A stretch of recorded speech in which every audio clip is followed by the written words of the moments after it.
Halo Sobat Time Out. Selamat datang kembali di channel referensi utama buat kalian para diehard fans olahraga tanah air. Kalau ngomongin soal futsal di Indonesia, kita semua tahu perkembangannya lagi gila-gilaan. Timnas kita makin diakui di Asia. Dan liganya? Wah, makin ketat dan profesional. Nah, di balik megahnya Liga Futsal Profesional Indonesia saat ini, ada satu nama klub yang nggak bisa kita pandang sebelah mata. Sebuah klub asal ibu kota yang punya julukan ikonik, The Yellow Sub alias Sang Kapal Selam Kuning. Yaps, bener banget. Di episode kali ini Timeout bakal breakdown habis-habisan segala hal tentang Cosmo JNE Futsal Club. Buat kalian yang ngikutin futsal, pasti tahu dong betapa solidnya tim ini. Tapi, tahukah kalian gimana susahnya mereka bertahan dari tahun 2007 sampai akhirnya dapat backing-an dari perusahaan logistik raksasa? Siapa sosok penting di balik layar? Dan siapa saja deretan pemain bintang yang bikin lawan ketar-ketir? Siapin cemilan kalian, posisi duduk yang nyaman, dan mari kita mulai kick-off sejarah Cosmo JNE FC. Jangan lupa subscribe dan nyalain loncengnya biar nggak ketinggalan konten seru dari Time Out. Sobat Timeout, untuk memahami kebesaran Cosmo JNE FC saat ini, kita harus putar waktu mundur jauh ke tahun 2007. Di era itu, ekosistem futsal di Indonesia belum semasif sekarang.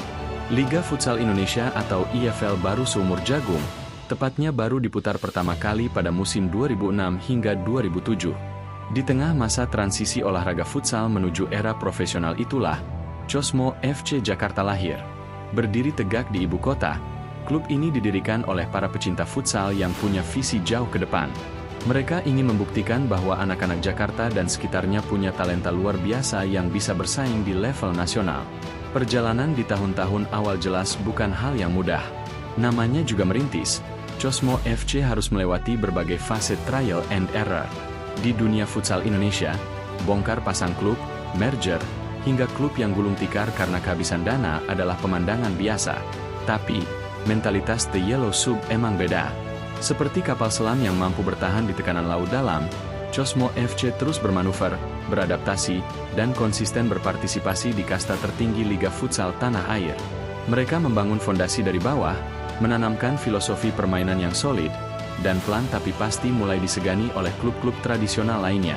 Identitas warna kuning yang nyentrik dan gaya permainan yang ngotot membuat nama Cosmo FC mulai melekat di hati para penikmat futsal lokal. Kita masuk ke titik balik terbesar dalam sejarah klub ini. Sebuah klub futsal profesional nggak akan bisa lari kencang tanpa bensin yang full tank, alias dukungan manajemen dan finansial yang kuat.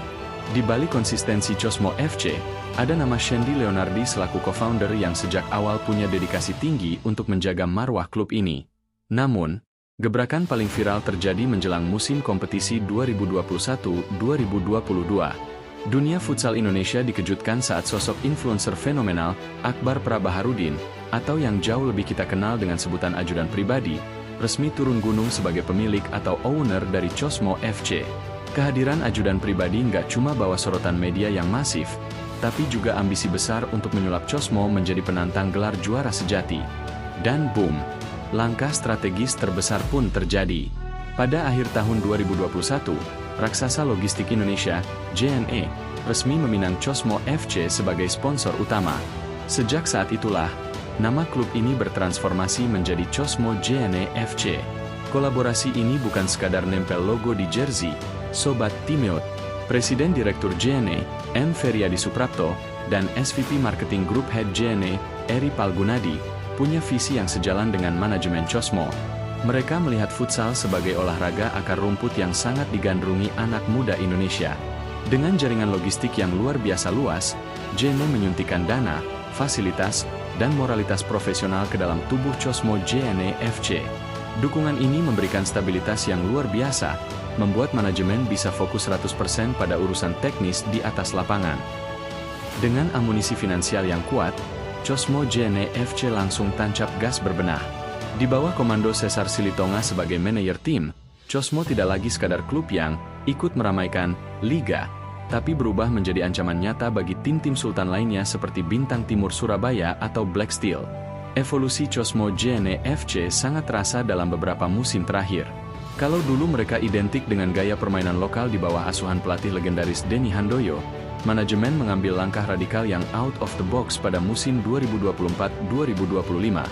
Demi mengejar taktik modern dan disiplin tingkat tinggi, Cosmo JNE FC mendatangkan nahkoda baru jauh-jauh dari negeri matahari terbit, yaitu pelatih asal Jepang, Motonori Baba. Keputusan mendatangkan pelatih asing ini jelas menunjukkan keseriusan manajemen. Coach Baba ditugaskan untuk menyuntikkan filosofi futsal modern, transisi cepat, pressing ketat, dan ketepatan rotasi pemain. Bahkan, identitas mereka makin dipertegas dengan campaign tema Fast Fearless. Mengusung semangat keberanian dan kecepatan bergerak tanpa rasa takut. Kalau kalian perhatiin official jersey mereka, khusus yang warna hitam, itu adalah bentuk tribute dan inspirasi dari seragam klasik Cosmo di tahun 2016. Sebuah kombinasi cantik antara menghormati sejarah masa lalu dan menatap masa depan yang ambisius. Sebuah kapal selam tempur tentu tak akan berarti tanpa awak yang tangguh. Skuad Cosmo JNE FC saat ini diisi oleh perpaduan sempurna antara pemain matang syarat pengalaman dan talenta muda berbakat. Mari kita bedah 3 pilar utama yang menjadi nyawa permainan mereka. Nama pertama adalah sang flank serba bisa, Muhammad Rizky Xavier. Rizky adalah definisi nyata pekerja keras dengan visi bermain tajam dan kemampuan intercept yang luar biasa. Penampilannya yang konsisten membuatnya menjadi langganan timnas senior. Puncaknya, ia berperan krusial membawa skuad Garuda mendulang medali emas SEA Games Thailand, sebuah torehan yang langsung diganjar apresiasi besar oleh JNE pada awal 2026. Beralih ke sisi penyerangan, The Yellow Submarine memiliki senjata mematikan dalam diri Reza Gunawan. Pemuda kelahiran Bogor ini adalah mimpi buruk bagi pertahanan lawan dengan kecepatan, kelincahan, dan insting mencetak golnya yang tajam. Sempat terkendala administrasi di masa lalu, Reza membalasnya dengan prestasi super mentereng.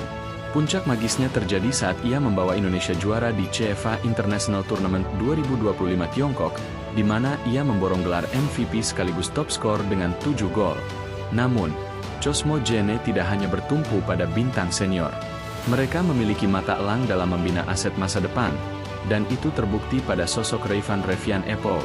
Wonderkid asal Bantar Gebang ini meledak di panggung nasional setelah didapuk sebagai pemain terbaik di ASEAN U19 Futsal Championship 2025.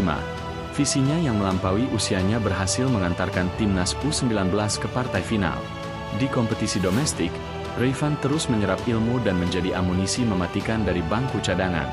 Ketiga pemain inilah, sang jangkar, sang algojo, dan sang penerus, yang membuat Cosmo JNE FC begitu ditakuti di atas lapangan. Dengan sokongan dana JNE yang stabil, aura positif dari sosok pemilik, hingga masuknya pelatih kelas atas asal Jepang, Motonori Baba, Cosmo JNE FC menatap masa depan dengan mata menyala. Target mereka jelas, kembali merengkuh Piala Pro Futsal League dan mencetak lebih banyak punggawa timnas. Kisah Cosmo JNE FC membuktikan bahwa dengan ketulusan dan manajemen tanpa mafia, sebuah klub lokal bisa bertransformasi menjadi raksasa profesional yang dihormati. Nah, itu dia ulasan mendalam kita tentang Cosmo JNE FC. Menurut kalian, siapakah dari ketiga bintang tadi, Rizky, Reza, atau Reyvan, yang akan bersinar paling terang musim ini? Tulis pendapat kalian di kolom komentar. Jangan lupa like, share, dan subscribe agar tidak ketinggalan ulasan dunia olahraga lainnya hanya di channel Time Out. Terus dukung olahraga Indonesia, and see you in the next match. Time Out, out.